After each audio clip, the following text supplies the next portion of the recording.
Jumpa lagi di channel Belajar Biologi Menyenangkan bersama Mbak Imut.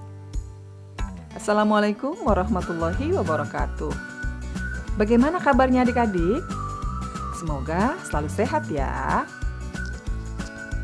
Adik-adik, kali ini Mbak Imut akan membahas tentang materi pertumbuhan dan perkembangan ya, yaitu kompetensi dasar yang pertama yang dipelajari oleh siswa kelas 12 di semester 1. Disimak baik-baik ya. Oke, peta konsep dari pertumbuhan dan perkembangan yang akan kita pelajari terdiri atas yang pertama pengertian ya, pengertian pertumbuhan dan perkembangan. Berikutnya pertumbuhan dan perkembangan pada tanaman. Lalu pertumbuhan dan perkembangan pada manusia. Kemudian faktor-faktor yang mempengaruhi pertumbuhan dan perkembangan. Pada tanaman akan kita bahas mulai dari perkecambahan, kemudian pertumbuhan primer, lalu pertumbuhan sekunder. Sementara pada manusia, kita pelajari mulai dari tahapan embrio, kemudian tahapan pasca embrio. Selanjutnya, untuk faktor yang mempengaruhi, terdiri dari faktor internal, yaitu gen dan hormon, kemudian faktor eksternal, di antaranya adalah air, udara, suhu, pH, kelembapan, nutrisi, dan sebagainya. Oke, pernahkah kalian memperhatikan mengapa seorang bayi mungil dapat berubah menjadi anak kecil dan akhirnya berubah menjadi orang dewasa? Atau, pernahkah kalian mengamati petani menanam cabai dari biji, lalu tumbuh menjadi tanaman cabai sampai tanaman tersebut berbuah? Agar lebih jelas, yuk kita lihat dulu apa sih pengertian dari pertumbuhan dan perkembangan. Pertama, suatu proses bertambahnya jumlah sel tubuh suatu organisme ya, disertai dengan pertambahan ukuran, berat serta tinggi yang bersifat irreversibel. Ini adalah pengertian dari pertumbuhan. Ya. Contohnya kita lihat. Yang pertama, tinggi tanaman cabai yang tadinya 3 cm menjadi 6 cm. Contoh kedua, bayi saat lahir beratnya 3 kg, setelah 1 bulan menjadi 5,5 kg.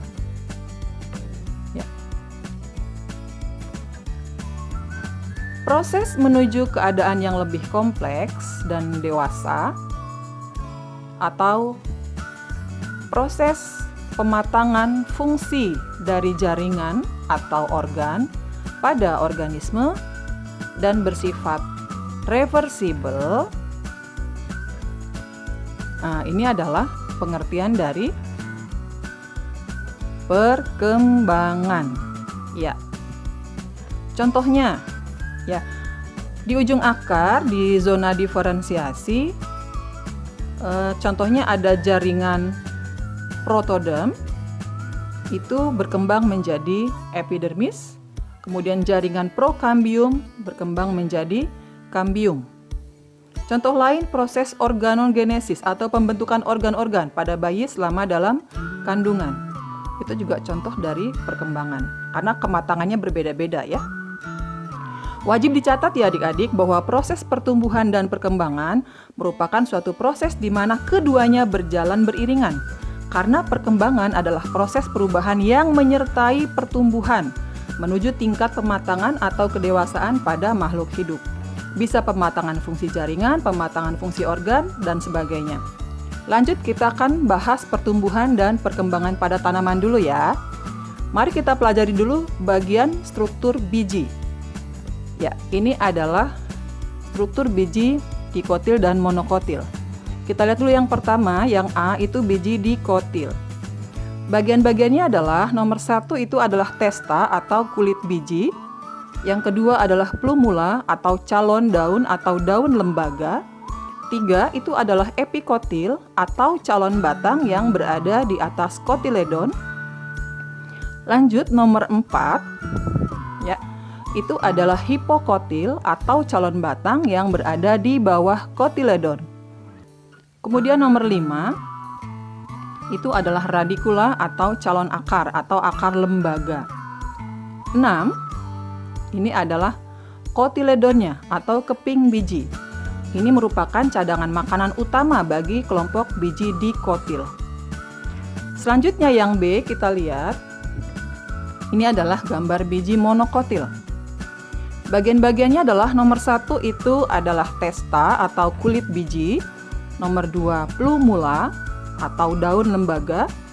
3 koleoptil atau pelindung pucuk lembaga. 4 koleoriza. Nah, ini adalah koleoriza, pelindung akar lembaga. Kelanjutan itu nomor 5 ya, adalah radikula atau akar lembaga.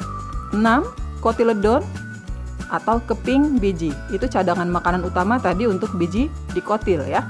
Sementara nomor 7 ini adalah endosperm. Nah, endosperm itu cadangan makanan utama bagi biji monokotil ya. Sekarang lanjut ke perkecambahan ya. Udah jelas ya bagian-bagian biji. Nah, untuk perkecambahan, apa sih perkecambahan? Perkecambahan adalah proses pertumbuhan dan perkembangan embrio di dalam biji ya. Nah, sekarang kita lihat kalau kita menanam biji ya, karena proses penyiraman setelah biji disemai, maka yang akan terjadi adalah urutan proses perkecambahan sebagai berikut ini. Air masuk ke dalam biji yang kita sebut dengan proses imbibisi. Ya, lalu testanya akan pecah. Berikutnya akan terjadi pelepasan hormon gibberellin oleh embrio ya. Selanjutnya itu akan memicu sintesis dan aktivasi enzim alfa amilase dan protease oleh aleuron.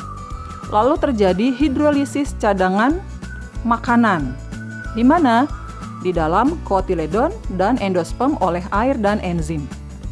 Selanjutnya akan terjadi proses apa ya?